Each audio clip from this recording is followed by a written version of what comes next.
Naam, mpenzi mtazamaji wa Manywele Digital TV. Naam, leo tuko mahali hapa mtaa wa Ponde, kata ya Twangoma, jimbo la Mbagala, wilaya ya Temeke, Dar es Salaam, Tanzania. Naam, leo niko hapa ni kwa ajili ya kero za wananchi zimezidi.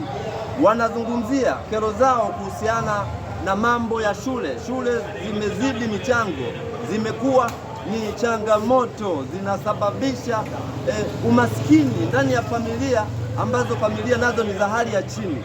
Sasa wameita Manywele Digital, tumefika mahali hapa wazungumze wana machungu gani na wanazungumza nini juu ya serikali, wanawaomba kitu gani, kwamba wafanye nini juu ya taratibu zinavyoendeshwa mashuleni, shule hasa hizi za serikali ambazo ni shule za kata hasa pamoja za sekondari na shule za msingi. Niko na mwananchi hapa, azungumze, ajitambulishe yeye ni nani na aseme yale ambayo anawiwa naye.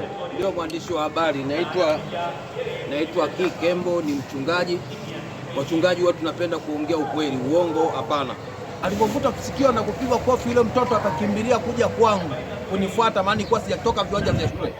Niliporudi, kwa sababu na mimi ni mwanadamu, nilifika nikaambia yuko wapi mwalimu, akanionyesha. Ile mwalimu nikamwendea mwilini, na kweli na mimi nikamchapa kofi. Nilipomchapa kofi kaja walimu wenzake wakaambia unavamia shule. Nikaambia sawa, hata nivamie shule kama navamia shule,